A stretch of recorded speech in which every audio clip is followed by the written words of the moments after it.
네, 여러분 안녕하세요. 정윤이의 책문화TV입니다. 체카. 네. 네. 체카. 네, 체카. 네. 책문화TV 하이해서 체카. 네, 체카. 네. 네. 여러분 어느덧 3월 이제 말일이 가까이 왔네요. 네. 이제 봄 기운이 이제 물씬 넘치는 계절이 왔습니다. 여러분 모두 건강하게 잘 지내고 계시죠? 사실 이제 오미크론이 이제 너무 확산돼가지고 제 주위에서도 오미크론 걸리신 분들이 정말 많으시더라고요. 여러분들 건강 조심하시길 바라겠습니다. 오늘도 우리 이정수 전 서울도서관 관장님과 함께 도서관에 대한 이야기, 도서관 톡톡 두 번째 이야기를 해보겠습니다. 네, 그리고 이 방송 보시는 분들 정윤이의 책문화TV 구독, 좋아요, 알람 꼭 먼저 눌러주시고 방송 시청해주시면 고맙겠습니다. 네, 방송 함께 해주시는 분들께 정말 감사드리고요. 네, 오늘 도서관 톡톡 두 번째 시간 함께 해주실 우리 이정수 관장님 나오셨습니다. 관장님 네, 어서오세요.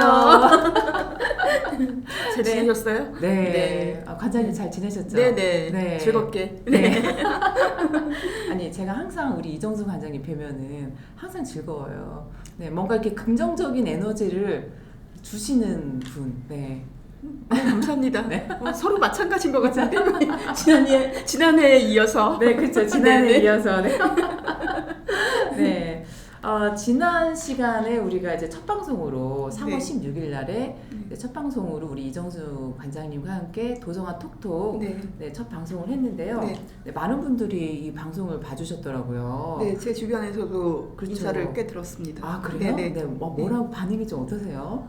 네. 재밌다. 재밌다. 네. 뭐 그런 말씀도 하시고. 네네. 시리즈로 하냐. 네. 물어보시기도 하고. 그래서 그렇다. 그렇게 얘기했죠. 네, 제가 우리 이정수 관장님하고 지난 첫 방송을 해보니까 굉장히 방송인 체질이세요.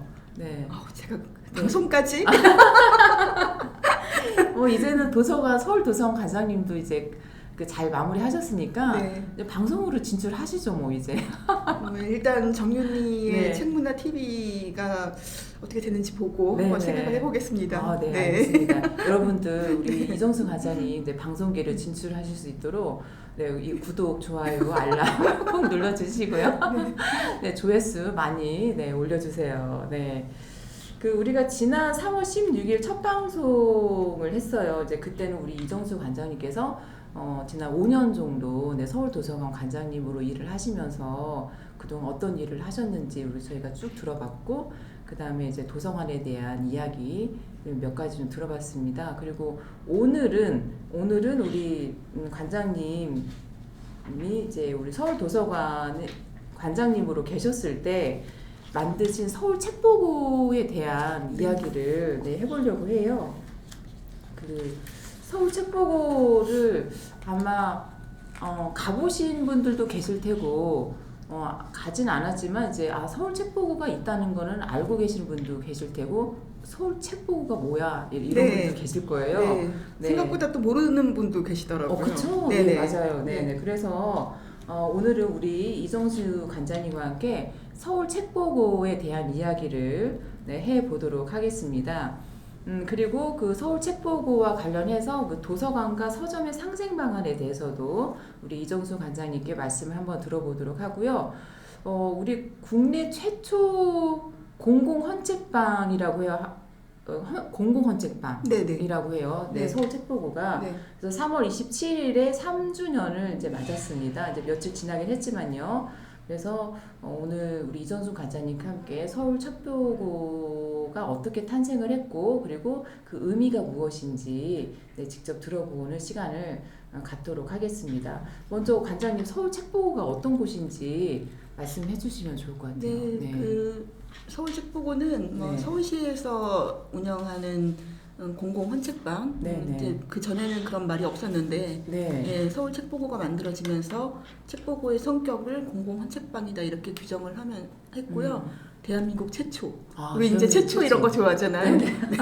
대한민국 최초고, 사람들이 이제 공공헌책방 그러면은 잘 개념이 안 다가오니까 제가 이제 헌책백화점입니다 이렇게 얘기해요. 헌책백화점. 네네. 그래서 그 서울시에 있는 헌책방이 입점해 있고, 네. 네, 그 헌책방에서 이제 그 서울 책보고에 들어와 있는 헌책방 사장님들이 이제 선정해주신 네네. 책들을 저희가 이제 위탁 판매 네네. 하고, 그다음에 이제 책과 관련된 문화 프로그램도 제공하고, 또 오셔서 이제 책도 보실 수 있고, 네.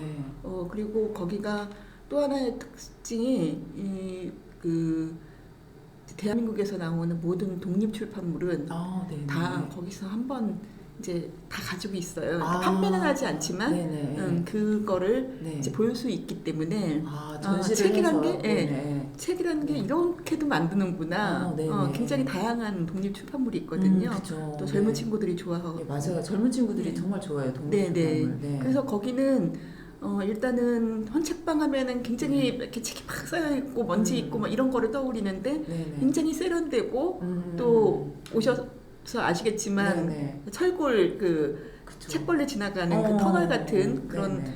의외의 그런 공간에 헌책이 네. 꽂혀 있고 또 맞아요. 네. 이제 독립 출판물이나 네네. 기증서가나 뭐 이런 게 있고 해서 오시는 분들마다 나이 드신 분들은 나이 드신 분들대로 또 젊은 분들은 젊은 분들대로 네네. 본인이 원하는 것을 네. 좀 이제 즐기면서 할 수 있는 그런 공간입니다. 네네. 그러니까 이 올해가 3주년이니까요. 네. 3월 27일이요. 네. 그러니까 2019년 2019년 3월에 20 개관했습니다. 그쵸. 27일 날에 네. 개관식도 네. 했었잖아요. 네. 네. 저도 그때 개관식 했었을 때 네. 저도 서울 책보고에 갔었거든요. 네. 네. 네, 그런데 와 겉으로 봤을 때는 저는 창고 같은 곳에서 창고. 네. 네, 저렇게 아름다운 디자인이 네. 나올 수 있었을까라는 네. 생각이 들었었는데 네. 저희가 그래서 자료 화면을 준비했습니다. 우리 이정수 관장님께서 자료 화면도 제공을 해주셨거든요. 네. 그래서 우리 서울 책보고가 어떤 곳인지 네, 관련 화면 이제 보시면서 네, 이야기를 나눠보도록 할게요. 네. 이 장소를 어떻게 결정을 하시게 됐어요? 이 장소는 네. 이제 저도 몰랐는데 네. 원래 거기가 이제 그 유수지를 복개한 곳이거든요. 서울시 소유의 땅인데 네네. 네, 거기 이제 공영 주차장이 있고 네. 그리고 이제 아까 말씀하신 것처럼 물류 창고가 있었어요. 네네. 그 물류 창고를 다단계 회사에서 임대해서 서울시에서 이제 서울시에 임대해서 네네. 사용하고 있다가 2014년에 그 계약이 만료가 되면서 네네. 돌아가신 그 박원순 시장님께서 네네. 거기에다가 헌책 정거장 같은 걸 하나 만들어 봐라 이렇게 지시를 하신 거예요. 네네. 네, 그러니까 이게 이제 그 도시 재생하고도 맞물리고 또 네. 도시 재생이 문화 재생까지 갈 수 있는 이제 그 첫 걸음이 이제 시장님의 그런 요청 사항에서부터 출발을 했는데 네네. 저희가 이제 제가 들어갔을 때는 조금 개념이 조금 바뀌어서 이름을 이제 헌책 보물섬이라고 헌책 보물섬. 네네 했고 네. 그다음에 헌책 보물섬이라고 계속 부르다가 그다음에 이제 제가 가서 이제 본격적으로 이 네네. 사업을 추진하면서 네. 시민 공모를 했거든요. 이름을. 명칭을요? 네네. 네. 그래서 이제 10개를 뽑고 그거를 네. 브랜드 위원회에서 뭐 자문도 받고 엠보팅도 하고 해서 네. 정해진 게 서울 책보고 책 그래요? 보물 창고라는 네네. 뜻입니다. 그렇게 해서 그래요? 네, 만들어지게 그렇구나. 됐어요. 네네. 네. 그럼 우리 관련 자료를 한번 보도록 할까요? 네네. 이제 영상도 있습니다. 네. 이거는 2019년 12월에 네. 크리스마스를 앞두고 외벽을 네. 와, 아름답다. 네네. 저 서울 책보고 저 로고, 저 이름의 그 글자체가 굉장히 독특한 것 같아요. 이거는 그쵸? 이제 네. 저희가 전문가한테 의뢰해서 네네. 만들었죠. 그래요? 예. 네네. 와. 서울 책보고 그 밤에 보면 정말 네. 서울 책보고 이름이 아주 눈에 확 선명하게 드러나는 것 같아요. 네. 네, 그리고 이제 낮에 보면은 건물이 네네. 그냥 회색 건물로 해서 저게 뭐지? 하고 이제 네네. 사람들이 잘 몰라요. 네네. 뭐 도서관인가? 그러는데 네. 밤에 보면은 거기가 좀 어둡거든요. 그쵸, 잠실나루역에서 내리면은 좀 어두운데 예. 서울 책보고가 네. 환하게 이제 밝게 있고 약간 등 같은 역할을 하고 있네요. 네네. 그쵸? 그리고 네. 거기에 이제 그 유럽의 서점처럼 네. 그 창가에 책을 다 디스플레이를 했어요. 네네네. 그래서 보면은 굉장히 아름다운 그런 광경이에요. 그렇구나. 그래서 제가 네. 뭐 아산병원 가거나 이럴 때 네네. 거기서 내려서 이제 택시 타거나 그럴 때마다 네네. 정말 우리 서울시에서 서울도서관이 저거를 만들기를 너무 네네. 잘했다 이런 생각이 자주 들죠. 그러게요. 네. 네. 그 맞아요. 저도 잠실나루역에서 내려가지고 서울 책보고를 걸어갔던 것 같아요. 네. 그죠? 네. 예, 바로 그쵸? 한 5분 거리. 네, 맞아요. 5분 거리. 접근성도 굉장히 좋고. 그렇죠. 네. 네네. 그 지역에 살고 계시는 분들은 진짜 좋을 것 같아요. 아주 그 지역에 아주 중요한 문화 공간이 생긴 거잖아요. 네네. 그죠? 그래서 네. 그 지역 주민들도 네. 저희가 개관하기 전에 먼저 이제 네. 초대해서 한번 선을 보여드렸고 네. 그 지역에 계신 그 시의원님도 네네. 예산 편성이나 이런 데 굉장히 도움을 많이 주셨어요. 그래요? 네. 그리고 이제 서울 책보고가 잘하니까 네네. 본인도 굉장히 만족스러워하시고 자랑스러워하시고 네네. 항상 격려해 주셨어요. 그래요? 네네. 네. 그 또 다른 이제 사진을 좀 여러 거 보도록 하겠습니다. 네, 이게 이제 서울 책보고 외관, 그렇죠? 네, 네. 네. 이게 이제 네. 아까 말씀드린 그 시의원께서 네. 지역의 주민들이 네. 이게 안은 너무 좋은데 네. 바깥에 이 건물이 너무 좀 그쵸. 심심하다. 그쵸. 이거 회색 빛에 뭐 창고 같이 보이니까. 그리고 그쵸? 요 건너편이 네. 초등학교가 있거든요. 네. 초등학교 학부모님들이 네. 그 학교 어린아이들이 봤을 때도 좀 네. 이렇게 밝은 이미지였으면 좋겠다라고 해요. 그래서 저희가 그럼 예산을 주십시오 이렇게 해서 그쵸. 돈이 네. 중요하죠. 네네. 그래서 이제 네. 그때도 한 4가지 정도 이제 안을 가지고 왜냐면은 네. 이거를 이제 뭐 외벽을 뭐 어떻게 네. 이제 다시 리모델링을 하려면 예산이 많이 들고 하는데 네. 최소한의 예산을 들여서 최대의 효과를 내야 되니까 네. 그래서 한 4가지 안을 가지고 오시는 분들한테 이제 네. 조사를 했어요. 스티커 같은 거를 붙이는 걸로. 네. 근데 그때 이제 이렇게 초록색으로 녹화한 네. 그런 그 이제 그 외벽이 좋겠다라고 진짜. 해서 네네. 요게 이제 내부에 네. 그 철제 서가를 이렇게 이제 형상화한 겁니다. 네, 맞아요. 네네. 내가 네. 그러니까 외벽의 그 네. 디자인하고 네. 내부의 디자인하고 연결되는 네. 그런 특징이 있네요. 보니까요. 네. 그렇죠? 네. 네. 네, 와 좋다. 예. 네, 그러니까 왜냐면 아이들 앞에 이제 초등학교가 있고 하면 네. 아이들이 네. 그냥 회색빛 건물만 바라보기보다는 네. 저렇게 초록빛이 그냥 바짝바짝 빛나고 하면 네. 아이들한테도 정서적으로 좋잖아요. 네. 그렇죠? 예. 네. 좋네요. 네. 네. 서울 책보고 이게 크기가 어느 정도 되나요? 이게 크기가요? 440평. 예. 440평이요? 네, 그러니까 사실은 네. 서울시에서 이렇게 단일층으로 네. 이런 공간을 찾기가 굉장히 진짜. 어렵거든요. 네. 네, 그래서 이 공간이 그리고 대중교통으로도 굉장히 너무 좋고. 그쵸? 네. 네. 그래서 이게 이제 책이 있고 네. 또 사람들이 모일 수 있고 그러니까 도서관은 아니지만 도서관에서 하는 여러 가지 독서 문화 프로그램도 여기서 할 수 있고 네. 제가 이제 여기가 와보셔서 알겠지만 이렇게 니은자처럼 해서 한쪽이 길게 돼서 긴 쪽은 서가로 이루어져 있고 반대쪽은 이제 아카데미 홀이라고 해서 저희가 이제 강의도 할 수 있고 그다음에 이제 열람도 할 수 있는 공간이고 딱 들어오자마자 가운데는 카페가 있어요. 그래서 커피나 뭐 음료를 이제 사서 드실 수가 있는데 이런 이제 복합 문화 공간을 만들어서 이렇게 봤을 때 제가 이제 거기 앉아서 이렇게 사람들이 이용하는 걸 보면은 굉장히 쾌적하고 왜냐면 도서관은 규모가 이제 큰 도서관도 있지만 서울시의 도서관이 그렇게 큰 도서관이 많지가 않거든요. 500평 미만이 거의 한 70% 정도 차지하고 있는데 근데 이제 거기는 열람실도 있고 뭐 여러 가지를 이제 넣다 보니까 이제 이렇게 다 실을 구분을 하잖아요. 약간 답답한 느낌이 있는데 여기는 이제 그냥 오픈 플랜 그 설계 계획으로 돼서 굉장히 넓고 쾌적한 느낌인데다가 도서관 가면은 조용히 하세요 뭐 이런 거 많이 붙어 있잖아요. 여기는 그런 거 안 붙어 있는데도 음악이 흘러나오고 근데 사람들이 책 볼 사람 책 보고 뭐 뭐 북콘서트 같은 거 그쵸. 행사에 참여할 사람 그냥 참여하고 뭐 그냥 각자 자기가 하고 싶은 일을 하고 뭐 누가 뭐 조용히 하라고 하는 사람도 없고 그래도 그냥 나긋나긋하게 얘기하고 차 드시면서 담소하는 그런 모습을 볼 때 아, 도서관도 좀 이런 형태로 바꿔야 되지 않을까. 하지 말라고 하는 그런 규제보다 그냥 사람들이 할 수 있는 것들을 자연스럽게 할 수 있는 그런 공간으로 개선되면 좋겠다 이런 생각을 했는데 사실은 서울 책보고만큼의 그런 땅이 없으니까. 그렇죠. 서울시에. 네, 그러니까 저도 땅이 있으면 집을 짓겠죠. 그렇죠. 그러니까 저도 그런 생각하지만 실제로 도서관을 운영하는 도서관장님들이나 사서 선생님들도 아마 그런 생각 다 하실 거예요. 네네. 맞아요. 네.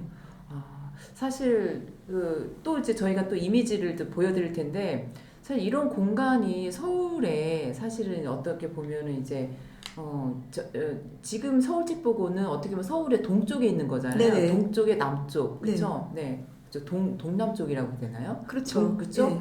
근데 송파니까. 그렇죠. 네. 이런 서울책보고 같은 이런 규모가 있는 스펙타클한 이런 복합 문화 공간이 동서남북으로 좀 있으면 좋겠다라는 생각을 좀 해봤거든요. 그래서 이 부분은 이제 이따가 우리 관장님께서 말씀을 해주시기로 하셨습니다. 자, 그러면 우리 다음 화면을 좀 계속 보면서 서울 책보고가 디자인이 어떻게 되어 있는지 와, 이렇게 문을 열고 탁 들어가면은 와, 이 장면이 완전히 압도가 돼요. 네네. 그쵸. 저렇게 아치형 모양의 디자인을 해가지고 약간 동굴로 이제 들어가는 느낌을 받기도 하고요. 책동굴. 그쵸? 우리는 이제 터널이라고 얘기하는데 설계하신 그 서현 교수님은 책벌레가 이렇게 뚫고 간 것이라고 그렇게 표현하시더라고요. 아, 책벌레가 헌책을 뚫고. 맞아. 뚫고 간? 그 남은 공간. 재밌다. 왜냐면은 이렇게 책을 보면은요. 헌책들 사이에 보면은 벌레들이 가끔씩 나타나거든요. 간지럽잖아요. 그래, 맞아. 그러니까 벌레들도 살아야 되니까. 아, 그렇구나. 와, 멋있다. 굉장히 그쵸? 멋있죠. 그렇죠. 그러니까 헌책들 사이로 벌레가 만들어 온 공간이네요. 그렇죠? 그리고 이제 이게 그 물류 창고를 이제 그 책 창고, 보물 창고처럼 하기 위해서 약간 창고 같은 느낌은 그냥 계속 유지를 하는 거죠. 그렇죠. 와, 저기 그 서울 책보고 안에 그러니까 대부분 다 이제 헌책들인데 헌책들이 한 몇 권 정도가 들어 있어요. 맨 처음에 이제 그 개관을 하셨을 때. 처음 개관할 때 13만 권으로 했고요. 25개 헌책방이 들어왔거든요. 근데 지금 31개까지 늘렸고, 4개를 더 이제 6개인가? 더 늘렸고, 책도 한 17만 권? 근데 이제 계속 팔리고 다시 입고되고 막 그렇게 하니까. 근데 처음에는 사실은 이게 이제 공사 과정도 굉장히 힘들었지만 이 개념이 없었잖아요. 이런 개념이. 근데 이제 헌책방 사장님들은 뭔가 만들고 있다는 건 알고 계셨지만 어떻게 자기네들이 참여해야 될지는 사실 몰랐고 그래서 저희가 이제 이거를 이제 입점할 헌책방을 모집을 했을 때 적극적으로 관심을 보인 분도 계시지만 많은 분들은 또 시큰둥하셨어요. 사실 우리나라에서는 이게 공공에서 뭔가 하면은 신뢰하는 경우가 그렇게 많지 않아요. 살짝 불신하는 거, 지네들이 해봤자 뭐 이렇게. 그래서 사실 일하기가 이제 진심을 가지고 뭔가 접근할 때도 그런 반응을 이렇게 볼 때는 사실 좀 힘이 좀 빠지긴 해요. 근데 이제 그만큼 행정이 시민들한테 믿음을 주지 못했다라는 반성도 사실 하게 되는데 그때는 이제 사장님들이 별로 이렇게 시큰둥하고 해서 25개를 했는데 생각보다 너무 이제 사람들이 호응을 해주고 뭐 인스타의 성진이 뭐 언론에서도 뭐 굉장히 많이 나가고 또 프로그램도 방송도 많이 탔어요. 그러면서 지방에 계신 분들도 오시고 또 이제 검색을 해서 본인이 찾고 싶었던 책이 책보고 있다. 그러면은 이제 오시거든요. 그러니까는 이제 이게 되네 이렇게 생각하시고 또 잘 팔리는 그 책방이 또 있으니까 네네. 슬쩍슬쩍 해서 좋은 책들 갖다가 주시고 그래요? 네. 집에 있는 책 내놓으시고 그래서 그런 걸로 네네. 이제 전시도 많이 하고 어떤 분은 썬데이 서울 창간호부터 종간호까지 해서 그것도 전시도 하고 뭐 해서 이게 이제 자꾸 그러니까 뭔가 하나가 이렇게 물꼬를 트면 계속 이제 시너지 효과가 나는 것 같아요. 맞아요. 그러니까 나중에는 헌책방 사장님들이 우리도 들어가고 싶은데 저기 들어간 데는 그러면 계속 있느냐. 뭐 그래서 이제 저희가 3년마다 한 번씩 뭐 계약을 한다든가 뭐 이렇게 해서 계약서 다 쓰고 추가로 이제 서가 조정해서 추가로 모집하고 그렇게 했죠. 네네. 사실 우리 헌책방에 대한 추억들이 다 있잖아요. 네네. 예를 들면 서울의 대표적 헌책방 거리가 청계천. 네. 사실 그쪽에 헌책방들이 많이 있었는데 사람들이 헌책방을 잘 안 가게 되고 하니까 헌책방들이 많이 힘들어지면서 없어지기도 했고 이제 그랬는데 이런 서울 책보고가 생기면서 이제 헌책방들이 이제 그쪽으로 이동하게 된 그런 계기도 이제 마련이 됐고 그쵸? 그러니까 이동을 한 건 아니고 그 헌책방들이 전부 다 이제 기존의 책방은 있고 이제 거기에 있는 책들을 저희 쪽에 보내주신 거예요. 그래서 이제 헌책을 이제 뭐 이렇게 팔고 싶다 이런 분들이 나오시면 저희가 이제 헌책방하고 연결을 해드린다든가. 그러니까 저희가 직접 매입하거나 그렇지는 않아요. 그래요? 네네. 이 사업의 목적은 헌책방 활성화 사업이거든요. 그러면 헌책방 입장에서는 어떻게 그 독자를, 그러니까 소비자를 만날 수 있는 지점들이 생기는 거잖아요, 그렇죠? 그렇죠. 이게 이제 이거는 플랫폼이고, 그렇죠. 이제 본인들은 이제 더 좋은 책 아니면은, 그러니까는 이제 보시면 나중에는 그 서가마다 명함들을 다 꽂아놓으셨더라고요. 그래요? 연락 달라고. 네네. 그러니까 더 좋은 이제 책이 오시는 있습니다. 분들이 이렇게 책을 찾았을 때 없으면은 이제 여기 헌책방에 한번 전화해 보고 뭐 이렇게 또 여기저기 이렇게 찾아다니시는 분들이 있으시잖아요. 그렇죠, 맞아요. 네네. 있어요. 그러니까 이제 저희가 어떤 매개자 역할을 하게 된 거죠. 그렇구나. 네네. 우리 또 그 화면, 서울 책보고 곳곳에 여기 들어가면은 곳곳에 아주 디자인이 아름다운 이제 조형이라든지 그런 디자인 측면들이 있거든요. 아름답다. 다음 사진도 한번 볼까요? 네네. 다음 사진. 네, 여기가 이제 아까 말씀드렸던 그 아카데미 홀이고요. 이제 전시도 하고. 그쵸, 전시도 하고. 저 둥그런 원기둥이 이제 원형 서가가 매월 큐레이션하는 책들을 본 것이고요.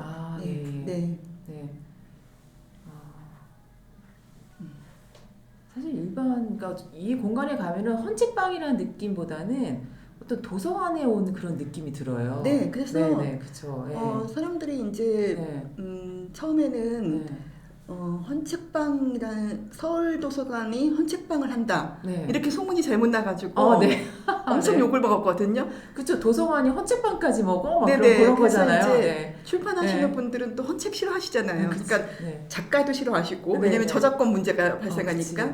그다음에 출판도 이미 한번 팔려진 책에 대해서 본인들은 그 어떤 혜택도 없으니까 출판도 싫어하시고 서점도 새 책 파는 서점도 싫어하시고 그러니까 저 서울도서관이 미쳤나? 그래서 이제 그래서 개관식 날 초대도 안 오셨어요. 출판계 쪽에서는? 그렇구나.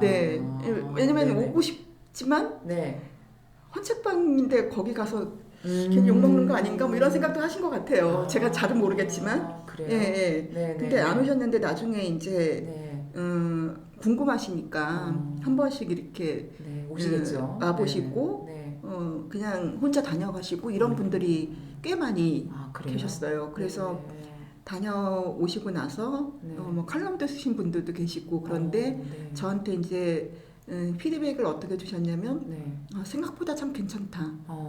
그다음에 헌책 이것도 뭐 신간을 발행하는 출판이나 서점에 크게 영향을 주지 않는 이제 뭐 지금 뭐 출간된 지 얼마 안 되는 그런 헌책이 아니고 네네. 정말 캡캡고 또 오래되고 그쵸. 그런 책들도 많이 있거든요. 약간 희귀본 같은. 그렇죠.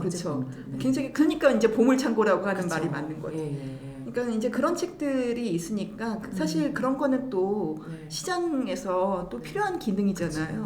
그러니까 그리고 또 그 뭔가 이렇게 사람들이 책을 찾을 수 있는 그런 공간 역할을 하고 하니까 우려가 기후였다. 그쵸, 그런 말씀하시고 그다음에 또 어떤 분은 저한테 아주 극찬을 해주셨어요. 아 그래요? 네, 관장님 기획력 최고다.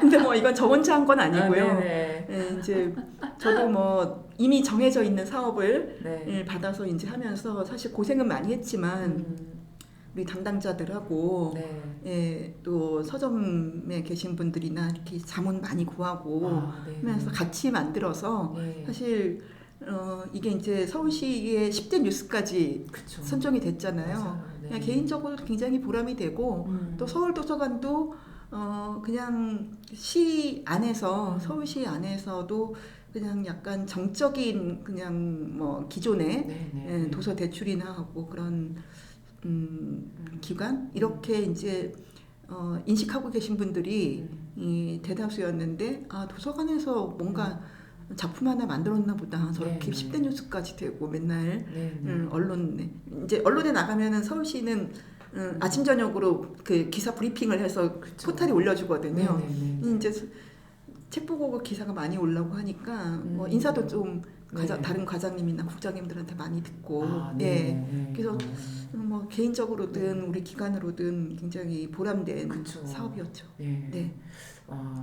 이게 지금 이제 전시도 하면서 이제 헌책방을 이제 큐레이션한 그런 모습이고요, 그렇죠? 또 다른 사진 한번 볼까요? 그리고 이것도 이제 그 큐레이션에서 전시를 한 장면이고요. 그리고 헌책방 사장님들이 가지고 계신 책들이 아주 좋은 책이 많아서 그거 가지고 이제 기획해서 대한민국 독서상 그것도 이제 했고 맞아요. 잡지 잡지도 했고 그다음에 그 앤틱 그 책 있잖아요. 이렇게 그 하드커버로 된 그런 외국 도서 이런 책도 전시했고 해서 책이라고 하는 게 이제 장정부터 편집이나 뭐 컨텐츠나 이런 게 굉장히 다양하니까 거기서 이제 그 큐레이션해서 사람들한테 이제 선보이는 것도 굉장히 재미있게 했죠. 사실 저도 예전에 20대, 30대 때 헌책방을 일부러 찾아다녔거든요. 저도 그랬어요. 그쵸? 그죠. 우리 관장님은 역시 약간 성향이 좀 비슷해요. 청계천. 그쵸? 청계천이랑 그다음에 저쪽 신림동 그쪽에도 헌책방들이 좀 있거든요. 그래서 일부러 찾아다니면서 근데 헌책방에 가서 뭐 특별한 책을 찾는 게 아니라 그 헌책에 대한 어떤 그 책에 대한 향수랄까? 그런 것들을 좀 많이 느끼고 싶었던 것 같아요. 그리고 그 서점에는 신간으로 나오지 않는 절판된 책들, 그런 절판된 책들을 일부러 이제 사가지고 집에 가지고 오기도 하고 막 그랬었어요. 그거 저도 지금까지도 그 책들을 좀 가지고 있는데, 나중에 비싸게 팔아야죠. 어렵게 구한 책들. 그렇죠. 재테크를. 와 이쁘다. 이거는 크리스마스 이거는 이제 크리스마스 트리를 이제 들어오자마자 볼 수 있게 했는데 보통 이제 도서관에서 크리스마스 되면은 책이나 이런 걸로 많이 이제 트리를 만들잖아요. 책으로. 인테리어를 하잖아요. 근데 저희는 이게 이제 하나하나마다 이렇게 좀 박스로 이제 서가를 만들었고 하고 그다음에 이제 이 철제를 다 이제 꼬마 전고 달아서 오시는 분들이 이제 왔는데 너무 멋지다 이러면 또 기분 좋잖아요. 그래서 그때 이제 크리스마스 프로그램하고 같이 진행을 했었죠. 맞아요. 와 멋있다. 그리고 또 그 내부 저는 이제 서울 책보고 갔을 때 내부 조형물들이 이제 몇 가지가 있었는데 그 중에서 이제 책으로 이제 원으로 만든 그 조형물이 저는 너무 인상적이었거든요. 아까 그 LED 요거 그쵸. 저 작품. 이게 저희가 한 게 아니고요. 헌책 그 협동조합에 계신 사장님들이 저희 개관할 때 선물로 만들어 주신 거예요. 아 진짜요? 네네.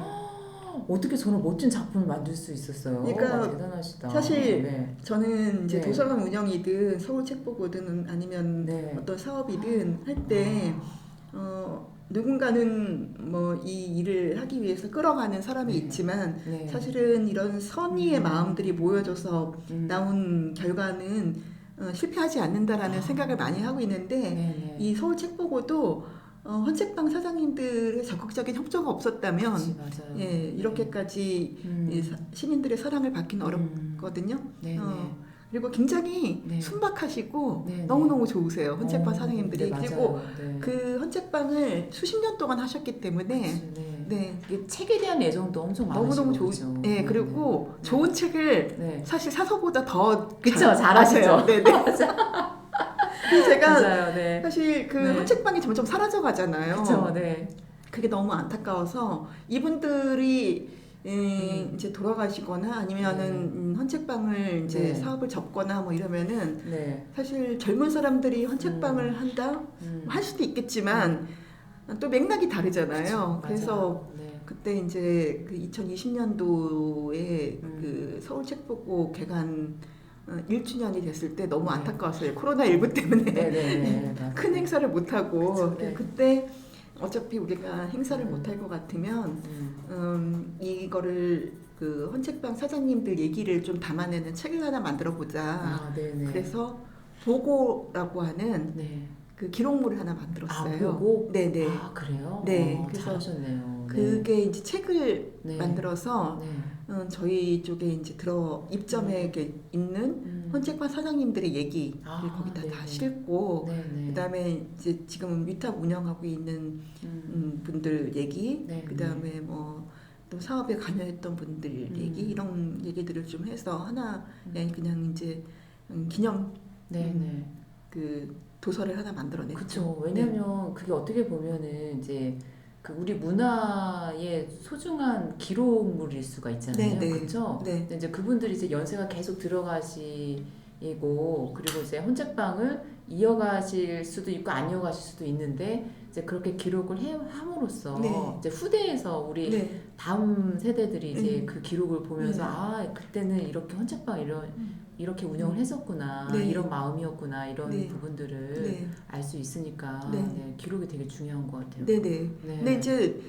저희는 이렇게 뭐 너무 뭐라 그럴까 깊이는 사실 못했고 그냥 이제 그분들의 그래도 하고 싶은 얘기들 이런 것들을 이제 몇 페이지에 걸쳐서 한 서점당 이렇게 해서 했는데 너무너무 좋아하시더라고요. 진짜.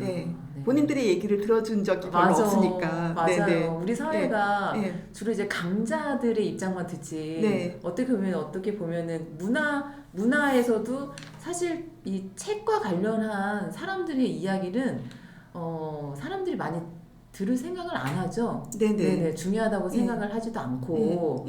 그럼에도 불구하고 그분들도 당연히 우리 대한민국의 아주 중요한 구성원이기도 하시고. 그리고 사실은 뭐 이제 서점도 신간을 펴내는, 그러니까 신간을 유통하는 그 동네 서점도 중요하지만 이런 헌책방이라고 하는 것도 또 하나의 역할을 하는 거고 정말 이 정보 유통의 모세혈관 같은 역할을 하고 있는데 사라져가는 것에 대해서 우리가 어떻게 기억할 것인가 이것도 지금 당대를 살아가는 우리한테는 굉장히 중요한 과제다라는 생각 저는 하고 있거든요.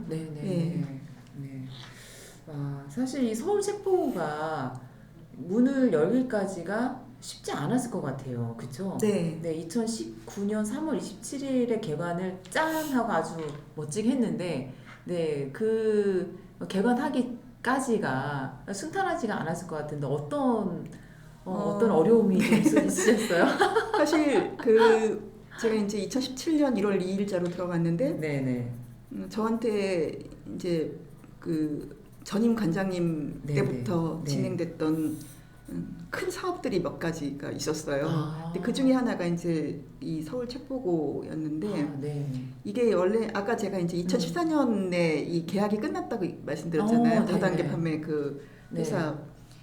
임대 계약. 예, 네, 네. 그 공간이요. 네, 네. 2015년에 박원순 시장님이 이제 헌책 정거장을 만들었으면 좋겠다라고 얘기해서 네. 이제 그때부터 사업이 사실은 진행이 됐어요. 그러니까 2년이 흐른 다음에 제가 들어간 거잖아요. 아, 그렇죠. 예, 그러면 그때 원래 계획상으로는 이미 개관을 했을 때 했었어야지 돼요. 네. 당초의 계획은. 네. 근데 우리가 일이라고 하는 건 항상 늦어지면 늦어졌지 빨라지진 않으니까. 네, 네. 근데 이제 제가 들어가서 우리 과장님한테 이제 그 업무 보고를 봤는데 이게 원래 당초에는 리모델링이니까 네. 예산을 30억 미만에서 네. 진행을 하자라고 해서 네. 원래 30억 이상이 되면은 시 투자 심사를 받아야 되고 예, 예. 투자 심사를 받으려면 이 사업이 타당한가 네, 네. 하지 않은가 이제 타당성 용역부터 해서 네, 네, 네. 절차가 이제 있어요. 근데 이제 30억 미만으로 해서 네. 설계까지 기본 설계까지 이미 나와 있는 네. 상태였는데 무슨 문제가 있었냐면 유수지에 이거를 짓는데 네. 아까 보셨다시피 그 서가가 철골이잖아요. 네. 하부 보강 공사가 네. 필요한 거예요. 예. 이게 이제 너무 무거우니까. 그쵸, 무거우니까. 예, 하중 네, 문제로. 네. 그러니까 10억이 더 필요하다는 이제 결론이 난 거예요. 예, 예. 그러니까 사업을 진행을 못 시키고 네. 그냥 있었더라고요. 아, 그렇구나. 네네. 네네. 그러니까 제가 가서는 네. 이 10억을 확보하기 위한 것부터 시작을 했어야 되는데 네. 그러려면은 10억을 확보하려면은 40억이 되니까 그쵸. 투자 심사 대상이 돼야 예. 되고 투자 심사를 받으려면 타당성 용역부터 다시 처음부터 다시 하게 되는 거죠. 처음부터 일을 다시 해야 되는 네네. 상황이었네요. 그럼 진짜. 그러니까 이미 네. 2년 묵은 네. 사업을 가지고 예. 타당성 용역을 네. 하게 되면 예산은 이미 확보를 했는데 그쵸. 30억이 가까운 예산은 확보했는데 네. 타당성 용역을 네. 해서 안 나오면 안 되잖아요. 그쵸. 네. 네. 그러니까 그때부터 이제 발등에 불 떨어졌고 어. 이제 겨우겨우 네. 왜냐면 이게 타당성 용역을 한다고 하는 거는 기존의 유사 사업을 가지고 해야 되는데 네. 기본 설계에서 나온 거는 뭐 다케오 시립도서관, 교육청 도서관, 네네. 도서관을 모델로 그치. 했는데 네. 이거는 사실 도서관이 아니고 서점이잖아요. 네. 그러니까 거기서부터 이제 그럼 뭘 모델로 하느냐부터 네. 이제 굉장히 답답한 상황이었죠. 근데 이제 어찌저찌 해가지고 만들어서 네. 타당성 이제 심사를 받는데 네. 심사하시는 교수님들이나 이 심사위원들도 네. 이 사업은 이해가 안 간다. 왜냐면 일단 도서관에서 서점을 네. 한다는 것 자체가 일단 이해가 안 가는 거지 네. 사실. 네. 네. 그래서 한번 떨어졌어요. 네네. 근데 이제 시장님은 자꾸 재촉하시고 이게 언제적부터 내가 얘기했는데 그러니까. 관장이 바뀌었는데 왜 진행이 안 되냐 뭐 이러시고. 네. 그러니까 제가 이제 네. 그때 이제 서울시에 들어간 지 몇 달 되지도 않은 어리버리한 관장이 네. 이제 재정 기획 담당관을 찾아가서 네. 그냥 눈물을 글썽거리면서 이게 이렇게 떨어졌는데 다음 정기 투심까지 기다리면 예산 잡기가 너무 어렵다. 왜냐면 10억 예산을 확보하기 위해서는 네. 이 절차가 필요한데 네. 투심을 안 받으면 예산 확보가 안 되거든요. 네네. 그래서 제가 이제 눈물을 글썽이면서 얘기를 했더니 네. 이 국장님이 네. 제가 불쌍하게 느껴졌는지 네. 몇 가지 이제 급한 사업들이 있잖아요. 네, 그걸 묶어서 수시로 투자 심사 회의를 네네. 개최를 해주셔서 조건부 심사를 받았어요. 아, 그래요? 네, 그래서 조건부 이제 네. 통과를 했고 그거 해가지고 이제 예산을 이제 올렸는데 확보를, 시의회에서 또 상임위에서 의원님들이 가만히 안 계시죠. 그치. 리모델링 한다고 했는데 2년이 지나고 지금 3년이 됐는데 네, 그치. 10억이 필요하다고 지금까지 준 예산은 뭐하고 그치. 너네 2년 동안 아무 성과도 없이 10억을 더 달라고 막 네. 그런 거 아니야 지금. 네. 네. 그래서 전액 삭감 이렇게 네. 내려온 아, 거예요. 진짜요? 네. 어머. 그때 이제 상임위에서 예산 편성할 때 밤 12시가 넘었었거든요. 오, 네네. 그러니까 서울시 예산은 사실 거의 예산 투쟁이라고 할 만큼 그치. 네. 어떻게 이 예산을 내가 노력해서 확보하느냐가 네네. 중요한데 네. 이 의원님들이 나는 네. 가서 열심히 한 거밖에 없는데 전액 삭감 그냥 와, 거기까지 진짜 오기도 너무 힘들었는데 당황스러우시겠다, 정말. 네. 모든 의원님들이 네. 이 사업은 정말 한 번 더 들여다봐야 된다 그러면서 네네. 너무 답답하더라고요. 네. 그래서 제가 이제 그래도 간지 이제 1년이 채 안 되는 관장이니까 네네. 저한테 원죄가 있는 건 아니었잖아요. 네네. 그래서 이제 네. 의원님들 찾아다니면서 거의 무릎 꿇어가면서 네네. 이만저만해서 이렇게 됐으니까 제가 예산을 잡아주시면 네. 기필코 네. 멋지게 만들어 보겠다 네네. 하고 사정사정을 하니까 네. 옆에서 이렇게 가만히 이렇게 보고 계시던 의원님이 저를 부르시더라고요. 네네. 그래서 갖고 오라고 그 표를. 네네. 그래서 전액 삭감한 거를 본인이 탁탁 지우고 네. 빨간 걸로 화살표 쫙 올려주셨어요. 네. 그래서 일하겠다고 하는데 왜 예산 안 주냐고. 네네. 예산 저기 달라는 대로 주자고. 그분이 또 저를 네네. 정말 은인이죠. 진짜 그러네 정말. 그래서 그 절실함이 통했네요. 네네. 네네. 네. 그래서 제가 그 의원님이 나중에도 뭐 저한테 네. 이제 뭐 물어보시기도 많이 했고 또 네. 삭감하려고 했던 의원님들도 네. 사실은 그 의원님들이 잘못된 건 아니었어요. 사실 일을 그렇게 할 수밖에 없었던 상황이 이제 결과적으로는 그렇게 그쵸. 의원 입장에서는 2년 동안 아무것도 안 하고 10억을 더 달라니. 그러니까 건물을 지어도 지금 건물을 지었지만 그러니까 그래서 네. 저라도 다 삭감했겠네요. 네네. 네. 그러니까 그 의원님이 잘못하신 건 아니고 네네. 그렇지만 저는 이제 네. 그 의원님들을 잘 설득을 하고 그리고 이제 진행되는 거를 잘 말씀을 드렸어야지 됐기 때문에 네네. 그렇게 하신 의원님들도 찾아다니면서 계속 진행 상황은 말씀을 드려서 의원님들이 나중에는 한 번씩 다 와서 보셨고 네네.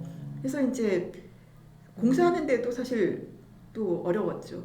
이게 서가도 저렇게 모양이 나올 때까지 1대1로 다 맞춰보고 다시 설계 변경하고 두 번이나 그 작업을 했거든요. 왜냐면은 우리가 일반적으로 생각하는 서가가 아니잖아요. 네네. 그쵸? 네. 이게 그러니까 서가가 그냥 평면으로 서 있는 그런 서가가 아니기 때문에 그래서 저 철제 서가를 같이 또 연결해가지고 그 조형물이랑 연결해서 만드는 설계하신 교수님도 이제 본인이 이제 멋지게 만들고 싶은 욕심이 있으셨고 그다음에 이제 보통 도서관에서도 이제 설계자하고 운영자하고는 약간 이제 마찰이 있어요. 왜냐면은 설계하신 분들은 멋진 작품을 만들고 싶어 하시고 그치, 맞아. 저희는 이용자들이 안전하고 안전하고 실용성 있게 그 항상 그런 데가 이제 상충하거든요. 그래서 이제 만나서 이제 얘기했는데 그래서 지금 문도 위치를 바꾸고 그다음에 카페 위치도 바꾸고 지금 상황이 그다음에 서가도 원래 그 아치형 서가가 48개였는데 32개로 뺐고요. 왜냐면은 휠체어나 이런 게 다닐 수 있게 해야 되니까. 그다음에 서가의 선반도 원래는 이렇게 링으로 이렇게 해서 이제 야상하게 이제 그 교수님은 그런 생각을 하셨는데 저는 책이 혹시라도 떨어져서 떨어지면 큰일 나죠. 이게 이제 문제가 생기면은 안 되니까 그래서 이제 나무 받침으로 만들고 그다음에 이제 양쪽에서 꽂았을 때 서로 책이 겹치지 않게 가운데 이제 그 가드를 만들고 이런 것들을 이제 의견을 다 내서 그 과정이 또 이제 한참 걸렸었죠. 그래서 이제 개관할 때 참 감회가 새롭더라고요. 진짜 그랬을 것 같아요. 정말 그 오랜 시간 그러니까 예산 삭감부터 시작해가지고 그래서 어렵게 그래도 뭐 결과가 좋으면 가정은 다 뭐 잊혀지는 거고. 그만큼 이제 이 서울 책보고가 이제 서울 대표도서관이 그러니까 대표도서관으로서 서울도서관이 이제 공공 헌책방의 기능을 이제 확실하게 이제 만드신 건데 와 근데 서울 시민들뿐만 아니라 사람들이 엄청 많이 가는 것 같아요. 서울 책보고에. 그게 이제 한번 방송을 하게 되면 이제 뭐 아침 방송에서도 그렇고 뭐 그다음에 뭐 동네 한 바퀴, 김영철의 동네 한 바퀴 뭐 이런 데 김영철 배우님이 하시는 동네 한 바퀴 프로그램 있어요. 그러면 이제 중년들이 한번 다녀가시고요. 그다음에 이제 호텔 델루나 뭐 이런 데는 이제 방송이 나가면 젊은 층들이 턱 오고 그다음에 이제 인스타의 성지가 됐었어요. 맞아. 왜냐면 사진 찍기 너무 좋거든요. 그러니까 너무 예쁘게 나오니까. 그러니까 젊은 친구들도 와서 그냥 사진 찍으려고 왔는데 책도 보고 독립출판물도 있고 그다음에 책도 뭐 어렸을 때 보던 책도 있고 이러니까 그래서 뭐 2019년은 거의 서울 책보고회라고 할 정도로 많이 언론을 탔었죠. 그렇죠.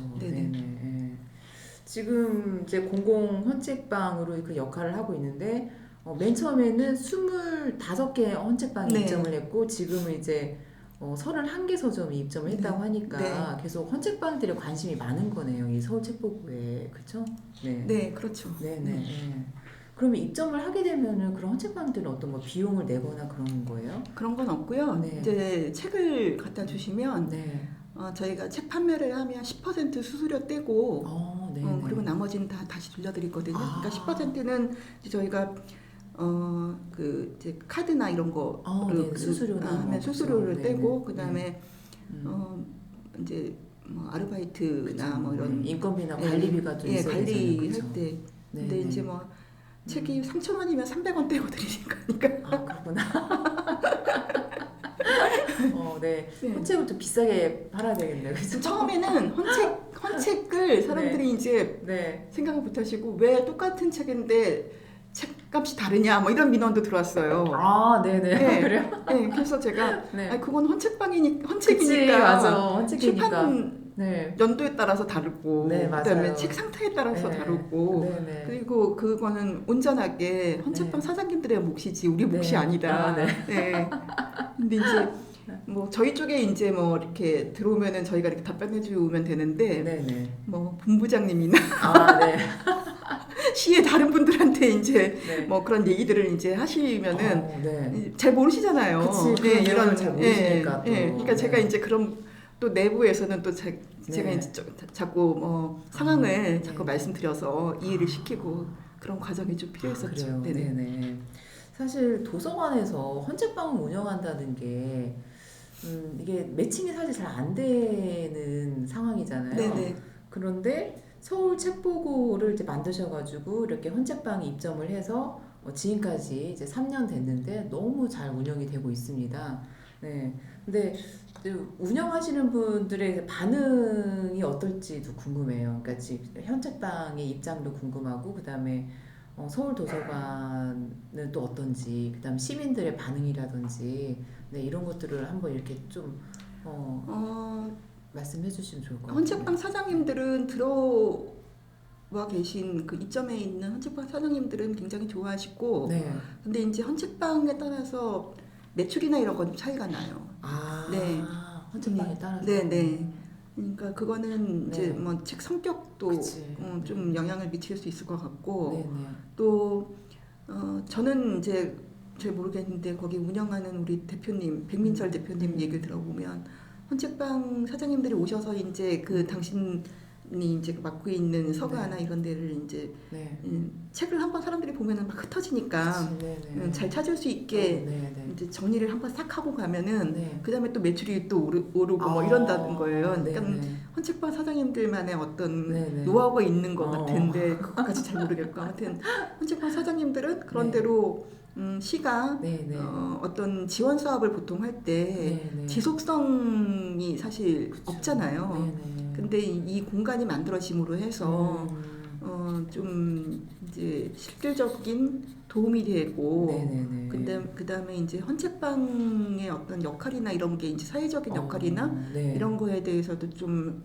사람들한테 알리고 그러니까 굉장히 만족해 하시고 서울도서관의 입장에서는 이제 서울도서관이 서점 지원 사업까지 하고 있잖아요. 그러니까 헌책방뿐만 아니고 이제 동네 책방 지원 사업도 하고 그다음에 책 사는 것도 이제 공공 구매를 저희가 그 구립도서관이나 교육청 도서관에 운영 지원하면서 그 지침을 주고 평가에 5% 평가를 하고 있어요. 그러니까 저희 서울도서관에서는 정책적으로는 사실 뭐 무난하게 저는 잘 하고 있다고 보고 있는데 처음에 서점 업무를 서울도서관이 맡게 됐을 때는 조금 약간 말이 있었다고 제가 들었어요. 왜냐면은 이제 서점하고 도서관이 지금 지니고 있는 가치의 차이인 거죠.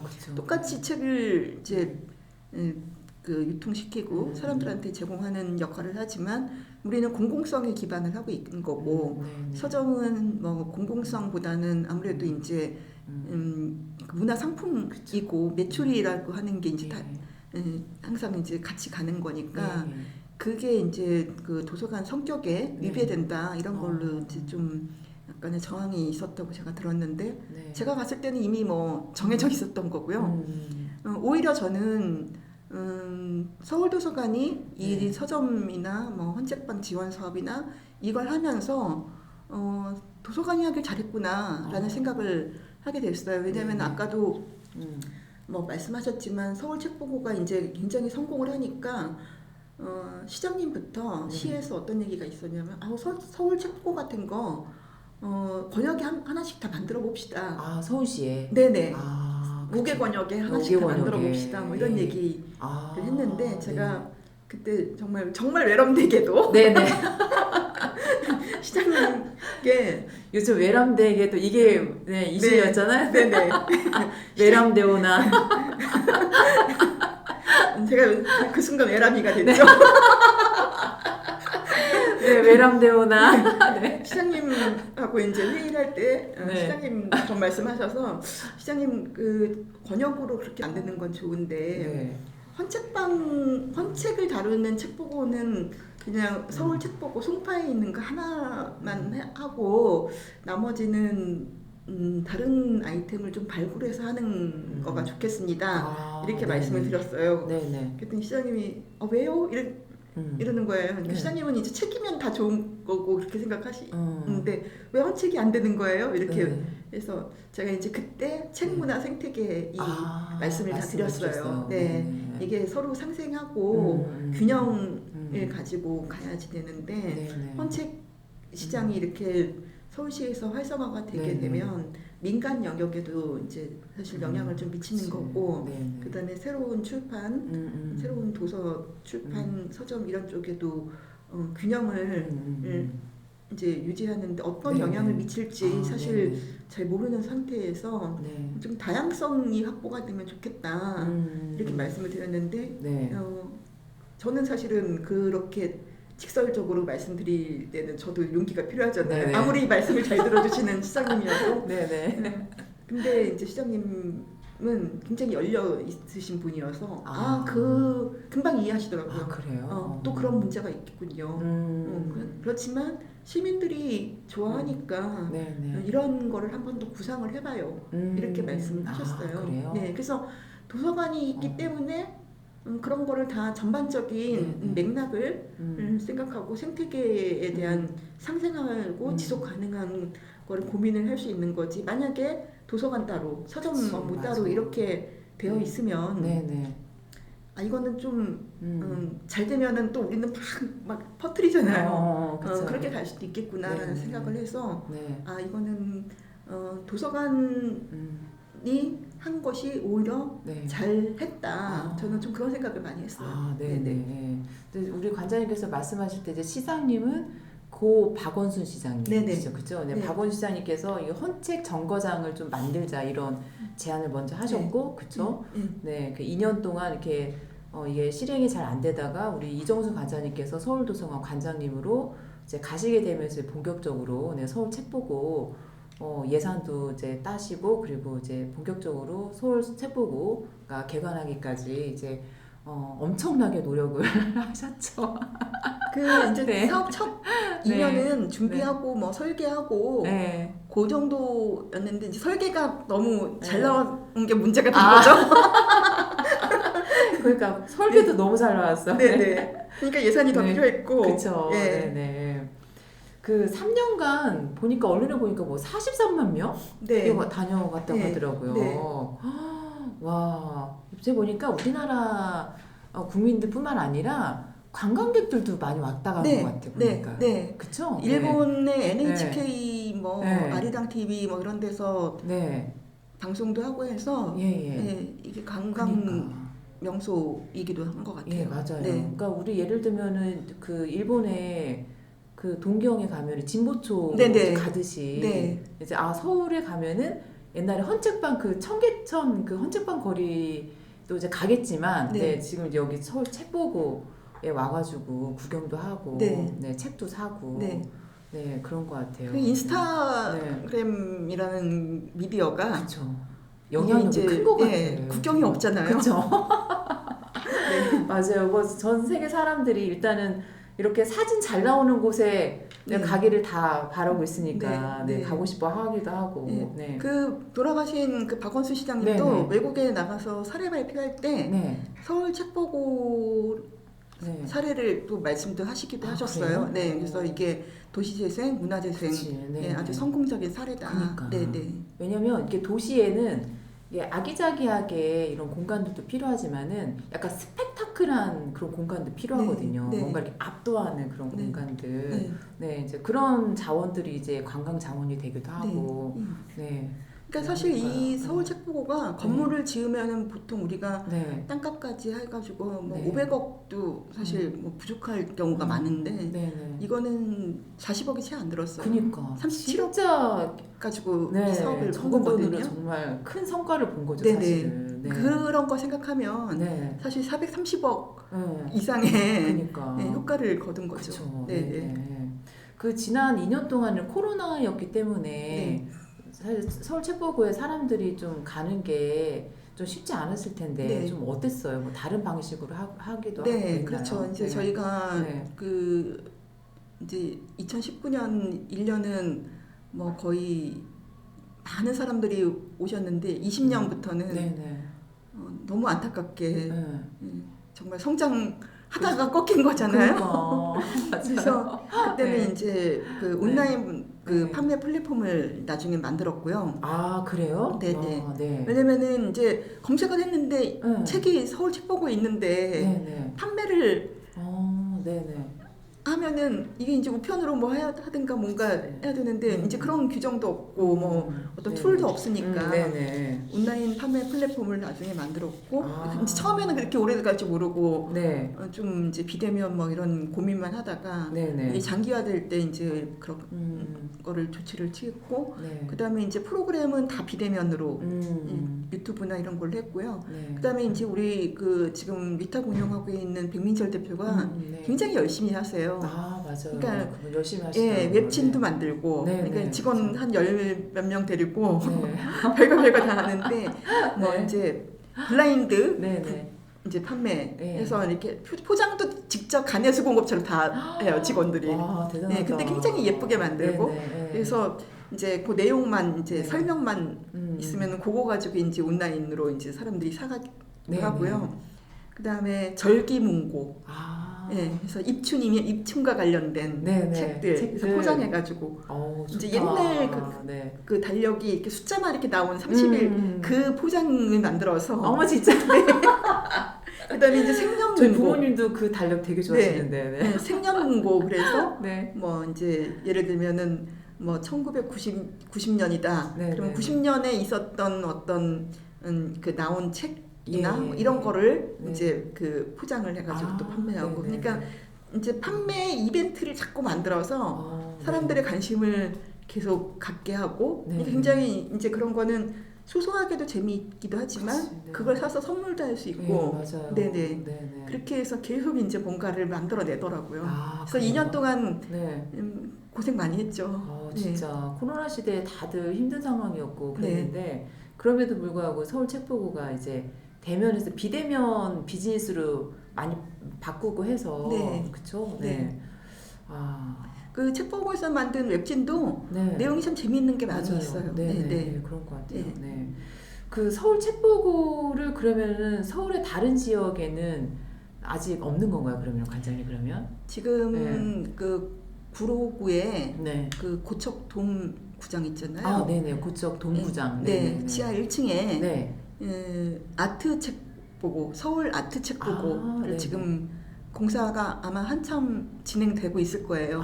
제가 제가 있을 때 그거 기획하고 공간 구성 설계 이제 그 기본 설계까지 다 하고 그리고 브랜드 네이밍까지 다 하고 그다음에 책 수서하는 것까지 보고 나왔거든요. 그래요? 그러니까 다음 관장이 왔을 때 제가 서울 책보고 처음 만났을 때 그렇게 우왕좌왕하던 거를 다시 그 분한테 물려주지 않기 위하여. 그래서 어느 정도는 좀 만들어 놓고 나가야겠다 해서. 그래요? 지금 이제 화면에 보이시는 그 저 장면이 지금 제2 책보고입니다. 네. 네. 2022년 그럼 언제 개관하는지 아직은 하반기예요. 네. 네네. 지방선거 끝나면 아마 할 것 같아요. 아 그러네요. 네네. 그래서 여기는 네. 이제 아까 말씀드렸다시피 이제 책보고인데 네. 헌책이 아니고 아트북을 소재로. 아트북을. 네. 그래서 이제 사실 지금 이제 아트북이라고 하는 어떤 카테고리가 명확하지는 않아요. 네. 근데 이제 지금 의정부의 미술도서관이 있죠. 네, 그리고 네. 이제 아트북을 전문으로 하는 그런 서점들이 있고, 근데 생각보다 사람들이 이제 이 뭐 그림책, 그다음에 뭐 그 미술책, 뭐 사진집, 뭐 이런 거에 굉장히 관심이 많으시고 디자인. 근데 이런 책들의 특징은 굉장히 비싼 게 흠이어서 서점에 가면 비닐 커버 돼 있고, 그러니까 일반 도서관에서는 또 비싸서 사지도 못해요.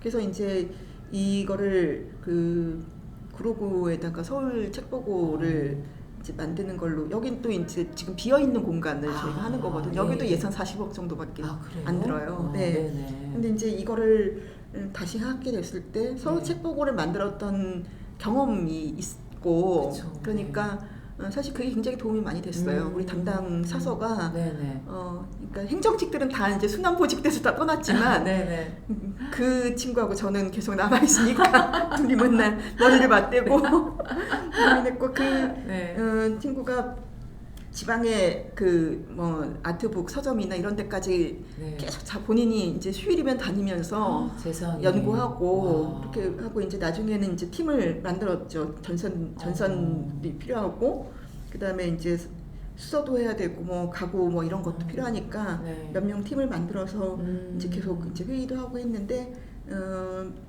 우리가 서점도 있고 그다음에 도서관도 있는 그런 책보고를 만들어 보자. 그래서 이제 책을 뭐 대출할지 안 할지는 모르겠지만 어쨌든 일반 도서관에서는 볼 수 없는 그런 책들, 그래서 외국 서적 많이 이제 저희가 수서를 했고. 그래요?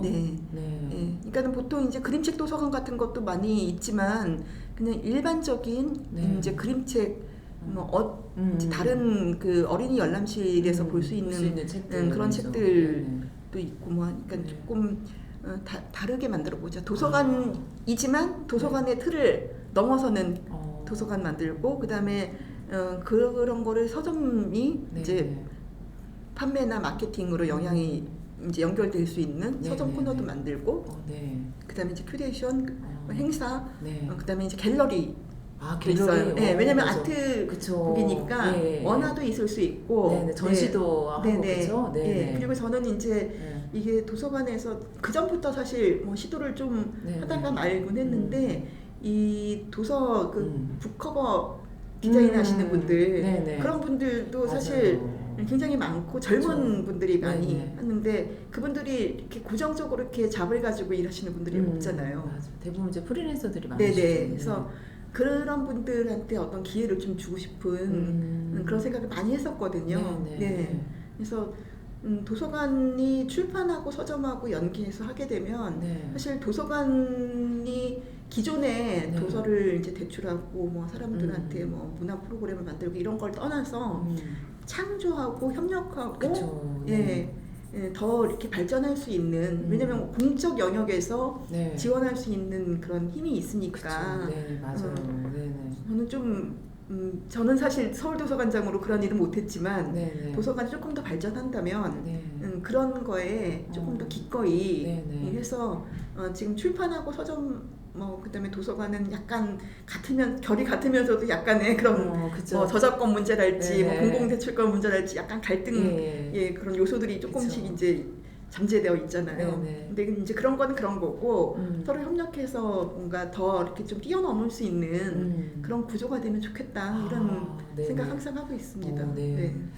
그러면 이제 그 고척동에 이제 제2 책보고가 이제 문을 열게 되면 이제 그쪽은 이제 주로 이제 예술 관련된 책들을 좀 볼 수가 있겠네요. 그렇죠? 여기는 지금 서울 네. 책보고보다 네. 공간이 배 이상 넓어요. 그래요? 네네. 와. 원래는 절반만 써도 되는데 네네. 제가 그렇게 되면은 원래 여기가 원래 주차장이었다가 그 푸드코트였다가 네. 다 나갔거든요. 장사가 안 돼서. 아 그래요? 네, 제가 근데 이제 좀 여기가 그 뭐지 기둥이랑 네. 층고가 좀 낮은 좀 단점이 있어요. 그래서 그걸 확보하려면 옆으로 넓어야 된다. 그래서 네네. 제가 우겨서 전체 다 쓰겠다고 한 거예요.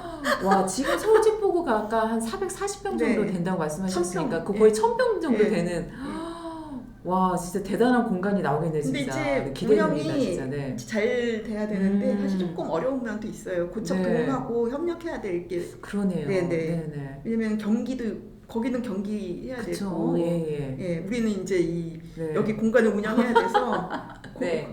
고민거리가 재밌다. 좀- 이제 그 경기 보러 가서 예술책 보고 네. 좋은데요? 네. 네. 스포츠와 예술이 만나는. 예. 네. 그래서 아트북 공간이네. 스타디움 뭐 이런 네. 공간도 만들고요. 그러니까. 네.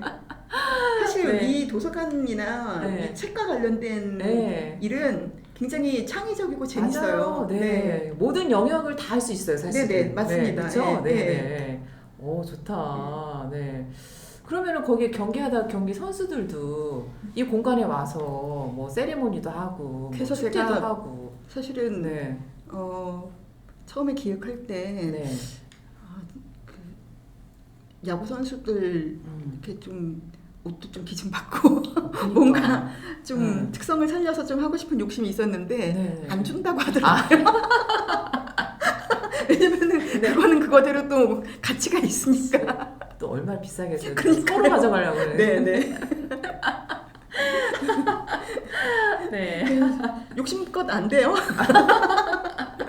아니 근데 이제 저게 이제 짠하고 이제 잘 개관이 되면은 이제 선수들 중에서 좀 이렇게 기증하거나 이제 그럴 사례들도 이제 생길 수가 있겠죠. 네, 그러니까 이제 서울 책보고가 잘 만들어져서 네네. 아트 책보고를 나왔잖아요. 예. 그러니까 아트 책보고가 또 잘 만들어서 사람들이 이제 또 호응을 해주면 네네. 또 다른 곳에 그보다 그쵸. 더 나은 그러니까. 공간이 또 생기겠죠. 네. 네. 아니 제가 봤을 때는 이런 서울 책보고를 보고 나서 다른 지자체가 아 우리도 한번 해볼까 이런 생각을 많이 할 것 같아요. 벤치마킹 많이 왔는데요. 그쵸? 네네. 이게 네. 보통 어려운 게 아니어서 맞아. 용기를 사실 못 내는 것 같아요. 그쵸. 네. 네. 일단은 외람되오나 이 말을 해야지 할 줄 알아야 돼. 네. 사실 이게 일이라는 게 사실 사람이 하는 거라서. 네. 사실 이제 관장님처럼 정말 이 열정을 가지고 뭔가 이제 목표를 향해서 이제 전력 질주하고 이제 몰입하고 해서 이제 성과를 만들어내는 사실 그 어떤 그런 힘이 굉장히 중요하거든요.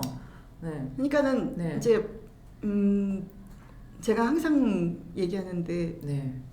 정말 제가 운이 좋은 사람이다. 네네. 예, 주변에 도와주시는 분들이 굉장히 많고 뭐 저 혼자 제가 하고 싶다고 하는 것도 아니고 네네네. 일단 제가 하려고 하는 거를 직원들하고 얘기했을 때 직원들이 웬만하면 다 받아줬고 네네. 네. 그 다음에 뭔가를 갖고 올 때 저보다 훨씬 더 좋은 네. 작품을 만들어 올 네. 때 아우 그런 직원들이 너무 사랑스럽더라고요. 아 그래요. 예, 그 다음에 이제 뭐 이런 출판이나 뭐 네네. 어떤 관계자들하고도 네네. 얘기할 때, 네. 예, 뭐 제가 이제 진심 어린 얘기를 해서 그런지 모르겠지만 네. 다 하나같이 도와주시고 그래서 네. 서울시 안에서도 그렇고 바깥에서도 도와주신 분들이 계셨기 때문에 네네. 이렇게 성과를 낼 수 있었고 네. 또 무엇보다 이제 네. 이게 만들어졌을 때 시민들이 그만큼 호응해주지 않으면 네. 그냥 우리끼리 만족하고 맞아. 마는 건데 그렇죠. 일단 시민들의 삶이 이제 영향을 이 공간으로 이제 좀 달라질 수 있다. 네네. 한 번이라도 더 올 수 있고, 그쵸. 네. 그러니까는 저로서는 뭐 굉장히 보람된 맞아요. 인생이죠. 그렇죠. 네. 네네. 그 서울 도서관이 이제 서울특별시의 이제 대표 도서관인데 네. 이 서울 도서관에서 공공 헌책방을 마련한다는 것에 대한 의미랄까요? 네, 그걸 좀 이렇게 정리해 주시면 좋을 것 같아요. 네. 네, 뭐 공공한 책방뿐만 아니고 지금 이제 서울도서관이 지역 출판 지원 조례도 있고 그래서 코로나19 때 출판 서점 그 지원으로 추경으로 이제 5억 잡아서 지원도 했었어요. 아, 그래요? 네. 그거 이전에도 코로나 되자마자 저희가 사업 틀을 확 바꿔가지고 지원 사업을 했었고 뭐 이런 것들이 이제 지식을 다루는 이 공적 영역에서 할 수 있는 것이 경계를 계속 이제 넘어서는 건데 사실 우리가 내부 지향적인 사고를 하게 되면 생각할 수 없는 일이에요. 네, 도서관이라고 하는 고정관념을 가지고 이제 지금까지 했던 거기에만 생각한다면 사실 그리고 어떤 면에서는 지금 서울 도서관뿐만 아니고 대부분의 공공도서관이 많이 발전하긴 했지만 양적으로 증가하고 많이 발전했지만 인력도 부족하고 또 서울 같은 경우는 위탁 운영하는 여러 가지 문제가 있고 그런데 무슨 뭐 바깥 뭐 그 경기를 넘어서 일을 하느냐 이렇게 이제 아쉬워하시는 분들도 계시겠지만 지금은 다 연결되어 있는 초연결 사회를 살고 있잖아요. 그러니까 우리가 서로 협력해서 뭔가를 이끌어내는 그런 단초 그런 역할을 하지 않았을까? 저는 그렇게 생각합니다. 아니 그리고 이렇게 도서관의 기능이 단순히 사람들이 도서관을 와서 뭐 책을 대출을 해가고 그러니까 책과 관련된 일을 하는 이제 그런 공간 그런 역할뿐만 아니라 전 도서관이 우리 사회의 어떤 책 문화를 좀 확장시키는 그런 역할을 좀 더 큰 역할, 그런 역할을 해야 될 필요성이 있다고 보거든요. 이제 그런 관점에서 사실 공공헌책방 서울책보고가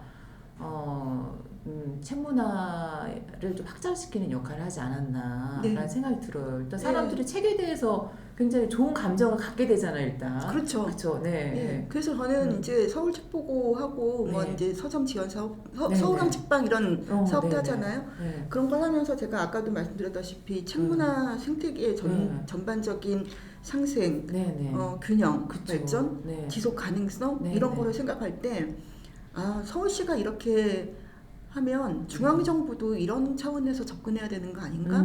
이런 생각했어요. 그래서 대표님도 지난번에 뭐 선거할 때 제가 공약 제안한 거 이렇게 보니까 그런 내용이 있던데 지금 문화체육관광부 같은 경우는 출판 서점이 다른 미디어 뭐 무슨 국이죠? 뭐 이렇게 있고 미디어 정책국. 도서관은 뭐 지역문화 정책 그래서 국에 있어요. 실국이 달라서 이거를 같은 실국에 있어도 사실 과가 다르면 칸막이 행정하는데 실국이 다르면 근데 정책이라고 하는 게 너무 분산되고 어떤 연결성이 떨어지고 그러지 않을까? 그래서 이거는 반드시 하나의 국 안에 서로가 협력할 수 있는 구조를 만들어야지 이 책문화 생태계의 난제들을 슬기롭게 풀어갈 수 있고 왜냐면 다양한 각계의 사람들이 모여서 머리 맞대고 일단 협력할 고민을 해야 되는데 우리는 각자 도생할 그런 생각을 하고 뭐 생각을 그렇게 일부러 하지는 않겠지만 지금의 어떤 그 토양이라고 할까 이런 것들이 일단은 나부터 살아야지 되니까 그게 너무 절박한 것 같아요. 근데 조금 멀리 보고 같이 살 생각을 좀 했으면 좋겠어요. 그러니까 이제 시대 환경이 이제 변함에 따라서 행정의 체계도 사실은 같이 변화를 해줘야 되는데 시대는 변했는데 행정 체계는 그대로인 거예요. 그렇다 행정이 보니까 아무래도 속도가 늦죠. 그렇죠. 이제 그렇다 보니까 현장에서는 이제 여러 가지 애로사항들이 많이 있고 그리고 이제 그 산업이 이렇게 지속적으로 빨리빨리 발전하는 게 사실 많이 더디게 되는 거죠, 사실. 그렇죠. 그래서 정책 협력이 사실은 유기적으로 잘 돼야지 현장도 좀 더 이렇게 활발하게 성장하고 이제 그럴 텐데 그러니까 정책하고 현장하고 많이 좀 갭이 좀 많이 크다 보니까 그러니까 이제 도서관계에 계신 분대로 출판은 출판대로 서점은 서점대로 이렇게 그러니까 고민들이 많으세요. 그거 있잖아요. 그 서점에서 그 희망도서 대출제. 그러니까 서점에서 책을 사고 그거를 도서관에 받는 도서관에서 그거 가지고 이렇게 제가 페이스북에 이제 보면은 서점이나 출판에 계신 분들은 너무 좋은 제도라고 얘기하고요. 이용자도 너무 좋은 제도라고 얘기하고 도서관 사람들은 우려하는 그런 내용들이 많아요. 그쵸, 왜냐면은 맞아요. 도서관의 사서들의 영역을 이제 뺏는 거죠. 그러니까 그런 거를 보면은 각자의 생각이 이렇게 다른데 이거를 그러니까. 이용자도 만족시키고 도서관 사서의 영역도 지켜줘 가면서 할 수 있는 그런 방안을 같이 만들어서 이게 각각 다른 소리를 내는 것이 아니고 좀 더 현명하게 정책을 꾸려나갈 수도 있는데 자꾸 이렇게 그 대화가 안 되니까 오해할 수도 있고 그렇죠. 갈등이 일어나고 그런 거 보면서 많이 제가 이제 이 문체부가 같이 합쳐야 되겠다 그런 생각 많이 했죠. 아니 이번에 근데 이제 정부가 이제 바뀌게 되면서 미디어 컨텐츠 관련한 부처를 뭐 새로 만들 거다 뭐 그게 아직 결론은 안 난 것 같은데 어떻게 결론이 날지는 모르겠지만은 이제 그렇게 되면 이제 그 미디어 지금 문체부의 미디어 정책국은 지금 어떻게 될지 모르거든요. 그렇게 되면 도서관하고 더 멀어지는 거예요. 왜냐 부처가 다르게 되니까. 그렇죠. 그래서 사실 우리 이정수 관장님하고 저희 입장은 이런 책문화와 관련된 정책들을 다 모아가지고 하나의 그 독립된 차원으로 만들자. 부처를 만들자라는 그런 입장이었잖아요. 우리의 꿈이 너무 큰가요, 관장님? 이제 사실 그런 점에서 이제 도서관과 서점의 상생이 이제 절실하게 필요한 것 같습니다. 그렇죠? 이 서울 책보고 3주년을 기념으로 3월 26일부터 이제 여러 행사를 한다고 해요. 여러분도 이제 봄이 됐으니까 봄나들이 서울 책보고로 가셔도 좋을 것 같습니다. 자, 오늘 이제 도서관 톡톡 우리 두 번째 시간 우리 이정수 전 서울도서관 관장님과 함께 서울 책보고에 대해서 이야기를 좀 나눠봤습니다. 관장님, 두 번째 시간 또 어떠셨어요? 더 하시고 싶은 말씀 하셔도 됩니다. 다 했고요. 아니, 저는 재밌는데 보시는 분들은 어떠실지 모르겠네요. 아마 일반 독자들 같은 경우는 약간 이게 생소한 내용이 있을 수도 있어요. 약간 정책 이야기도 하고 하니까. 근데 우리 국민들이 사실 정책에 대해서 좀 많이 알아야 돼요. 특히 사실 책문화 같은 경우 도서관이나 서점 이런 거는 우리 국민의 삶과 사실 밀접하게 연관되어 있거든요. 내 삶하고 이렇게 거리가 멀리 떨어져 있는 게 아니기 때문에 정치, 문화, 사회, 경제가 같은 맥락에서 굴러가기 때문에 분리될 수가 없는 거죠. 사실 우리가 그리고 또 도서관이나 어떤 뭐 출판이나 서점에 대해서 이렇게 깊이 있게 그 국민 어떤 시청자들하고 이야기하는 사례가 많이 없어요. 사실 그냥 우리끼리 이야기하잖아요. 그래서 문제라고 생각합니다. 그래서 여러분 우리 정윤이의 책문화 TV 시청해 주시는 우리 시청자들께서 이 방송을 혼자만 보지 마시고 뭐 친구들, 이웃들, 가족들 많이 전파해 주시면 고맙겠습니다.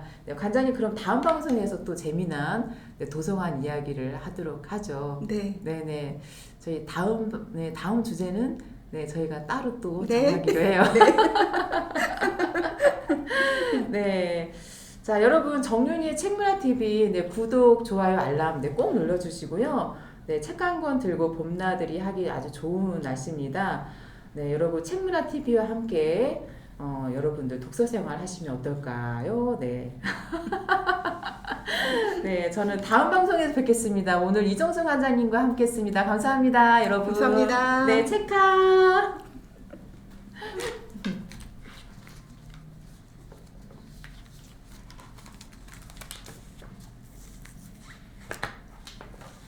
서울 책보고 얘기가 너무 좀 주제가 너무 특정화돼서